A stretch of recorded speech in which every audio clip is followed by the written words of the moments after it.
Hello everyone! Long time no see, and dahil nga nawala tayo ng mga ilang weeks, okay, 1 month guys, na nawala tayo dahil umuwi tayo ng Pinas.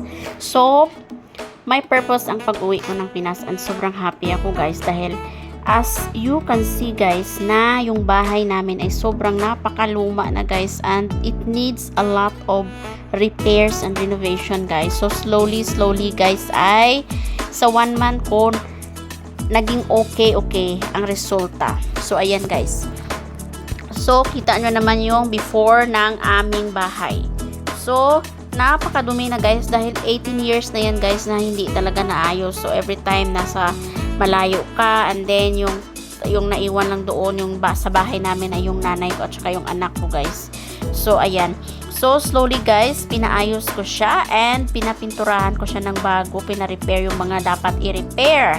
And tinapon yung mga dapat itatapon. So, ayan guys, hindi tayo nagbakasyon sa Pinas para magpakasaya at mag-enjoy guys. Pero, yung pag-uwi ko ng Pinas guys, ay pinaayos ko yung bahay namin dahil nga, maano na siya guys, marumi na, and then marami na guys na mga sira-sira guys. So kailangan talaga dahil hindi siya maganda tingnan guys. Okay, so gusto ko rin bigyan ng comfy life, na maging comfortable yung nanay ko and yung anak ko doon sa bahay dahil sila lang yung natitira doon. So kahit malayo ako guys ay gusto ko pa rin na magiging komportable sila. So ayan na nga guys, after 5 days or mga almost 1 week talaga guys na pag-aayos, paglilinis. So every year naman ako na uwi guys, pero this time naisipan ko talaga na it's time para ipa-renovate na yung bahay. So ayan guys. So ayan na nga guys, yung ating bago or yung after natin na pinalitan ng kulay ng pintura. So in fairness guys, sobrang mahal ng mga pintura at materials ngayon, and yung nagpipintura pa guys ay sobrang mahal din. But in fairness din guys ay medyo gumanda ang ating bahay, lumuwang siya guys, and maaliwalas. So yung pinili ko guys na pintura, ito yung, kasi mahilig talaga ako sa sunflower na parang design guys. So inspiration ko yung parang sunflower. So ayan, ginawa ko yung ganyan. In-experimentuhan ko yan guys. So yung pintura guys, kasi you know what guys, pag plain yung ilalagay ko dyan o kunting ano lang ng mga bata, ay makikita mo talaga yung dumi. So sabi ko, lagyan natin ng kaunting style para hindi gaanong halata pagka yung mga yung mga dumi ng mga bata dyan guys, kasi mahilig yung mga bata, yung mga pamangkin ko, lahat na lang, Diyos ko.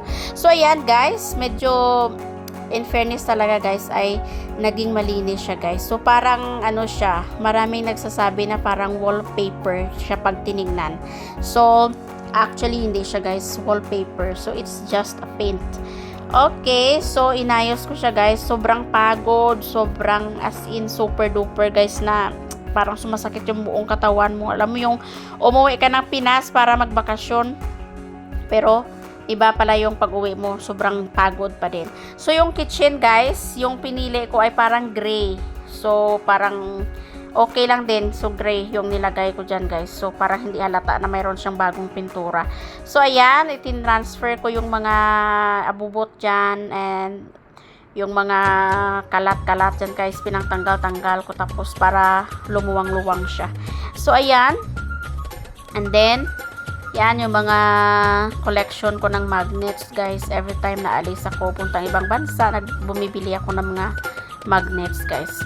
And yung aking mga ito kumbaga guys, yung mga collection ko ng mga alak at saka yung mga wines guys. So iba, konti na lang yung natitira guys dahil alam nyo na yung iba dyan mahilig mag-inom-inom. So ayan, so parang ito guys, parang hindi ko na siya talaga gaano ka gamit, kasi nga nagpagawa ako ng isa pang kusina sa loob. So ayan, so ito yung medyo kahoy lang guys yung ginamit ko para stackan ko ng mga gamit. So malaki din siya guys, and maluwang din siya. So ayan, So, simple lang yan guys kasi kahit ganito guys, sobrang mahal ng mga materials. And then, ito guys, pinagawa ko to, yung dirty kitchen na to guys. Alam nyo ba na sobrang mahal din. Buti na lang guys ay yung kahoy na ginamit ay sarili naming kahoy. So, kahit pa ay sobrang mahal pa din. So, anyway guys, paki-subscribe, like, and share muna yung ating channel. So, yun na nga guys, yung paggawa nito, kita nyo naman guys, basta nagpapagawa ka talaga guys, sabi nga nila, mas okay na yung magpatayo ka ng bago kaysa magpa-repair ka, totoo yan. Kasi yung gastos, sobrang laki din. As in, super duper. Yung kamahal ng lahat ng materials ngayon, as in, grabe. So, ayan na nga guys, at yan, yung pag makita nyo yan guys ng before natin ay just parang ayaw mong tumira sa bahay namin, as in. So, naisipan ko na habang wala pa yung tag-ulan ay ipagawa natin para pagdating ng tag-ulan maging komportable and hindi siya tumutulo, lalo na yung bubong namin guys, nako, sobrang tumutulo na guys dahil sa tagal na ng panahon. Ito na nga guys ang final result ng ating labas din ng terrace guys. So yung mga halaman na hindi ko pa kuna ng video, may mga halaman na yan dyan guys dahil nilagyan ko na siya ng mga halaman sa loob. Kasi mahilig ako sa mga ornaments, sa mga halaman. So, nilagyan ko na yan guys. Hindi ko lang siya nakuha na ng video. So, ayan. Sa labas ay yan din ang nilagay natin color. So, after nito guys, na plan ko yung labas naman yung ipapapinturahan ko para malinis siya tingnan at parang maganda siya tingnan. So, ayan na nga guys. Ipapakita ko sa inyo guys yung final touch ng ating pintura. Yun yung sala natin guys. Yung living room ko guys ay medyo malaki yan kasi dati dyan yung kumbaga parang half yan dati guys. May dalawang room dyan and then yung kalahati nito is yung living room. Pero tinanggal ko yung room and nagpa-extend ako ng dalawang room dito guys sa kabila. So maluwang masyado yung living room ko and kahit mag-chat-chat ka dyan guys sa gitna. So ayan. And itong drawer guys, mga collection ko yan guys sa mga abubot na mga small things guys. So ito nga, and yan ang napili kong pintura para maganda siya tingnan. So ayan, ito yung pinaka living room natin. Ayan. So ito guys ay yung isa yan, diretso yan sa kitchen natin. So ito naman yung divider guys, pinaayos ko rin yung divider and then nilinis ko yung mga lahat ng mga sobrang marumi guys. So ito yung room na hindi ginagamit guys. So ito yung parang nilagay ko na yung mga maleta ko, yung mga ginawa ko na lang stock room guys. Ayan yung mga maleta ko, yung mga damit ko dyan guys. Yan, dyan ko na lang nilagay para hindi siya magkalat-kalat guys. So yun yung mga inilagay ko dyan. So ito yung walang natutulog, walang may taong natutulog dito guys kasi parang stock room na yan guys. Kasi nanay ko lang yun at saka yung anak yung naiwan dyan. So ito yung nanay ko at saka yung tatay ko guys nung ikinasal sila. Yun yung mga kapatid ko guys. And ito naman guys ang ating room. So ayan yung tinutulugan namin guys. Napakasimple lang guys. And yung bed namin ay yung mga traditional na tinatawag nila na katre guys. So yun yung pinagawa namin. So ito naman guys ay meron kaming mumunting CR dito guys sa kwarto namin. So ayan. So yung kwarto na to guys is supposed to be dalawa din to guys. Dalawang room din to. Kaso lang inisa na lang guys kasi yung nanay ko na lang din dyan at saka yung anak ko. So ayan. So ito yung CR namin. Pininturahan ko na rin guys. And ayan, nagsastock kami ng tubig guys. Kasi ngayon sobrang gipit kami sa tubig. So ayan. So balik tayo guys sa living room. So ayan. Sobrang maluwang siya guys at laki. So dito na tayo ngayon sa aming kitchen. Yon. So inilagay ko dyan guys yung aking mga abubot. And ito naman guys ay pinapinturahan din natin. And then itong cabinet ko, pinapinturahan ko na rin ng bago guys, kasi tingnan mo parang maano na rin yung kulay, nag-fade na rin yung kulay nun guys, kasi nga 18 years na rin siya guys.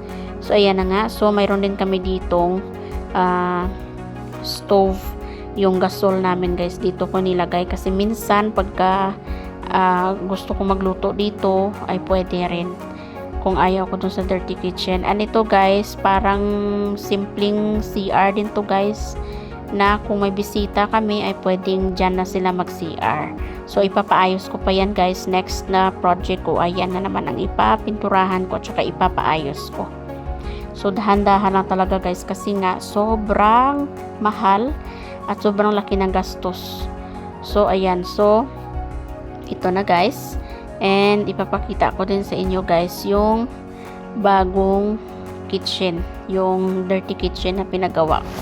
So ayan, so made of wood lang siya guys, and yero sa taas, and mayroon tayong table dito, and mayroon din tayong dirty na yung lutuan natin. So yung uling, andyan yung kahoy na kung gusto mo talagang magluto dyan. So yan guys yung labas ng bahay namin. Actually next time ay iyan naman yung project na ipapagawa ko guys, yung pagpapapintura ng labas guys, para maging more presentable siya guys, and magiging kaaya-aya siyang tingnan, and napaka happy guys ng feeling na mabigyan mo ng comfortable life yung family mo.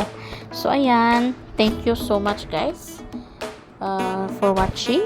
Medyo matagal na hindi tayo nag-upload kasi nga medyo busy at saka walang net sa Pinas. So as usual guys, back to normal na naman tayo, and I know na nandyan pa rin kayo guys, and thank you so much. Mga hindi pa dyan guys naka-subscribe, paki-subscribe na lang din and click the bell para maging updated kayo guys. So pasensya na kayo guys dahil ito muna yung content natin at hindi yung pagluluto guys. Soon guys mag-upload ako ng cooking na naman guys. So maraming salamat guys, dahil sobrang happy ako talaga guys na yung bakasyon ko ay na-fulfill ko yung mga dapat kong tapusin, dahil yun know naman pag nasa abroad ka guys ay medyo hindi ka talaga galaw gawa ng minsan kulang pa ngayon yung sinasahod, tsaka halos wala tayong ipon. So ayan guys, so at least slowly guys ay medyo na paayos natin at napagawa natin ng maayos yung ating bahay. So ayan, so hanggang dito na lang muna guys, and maraming salamat, and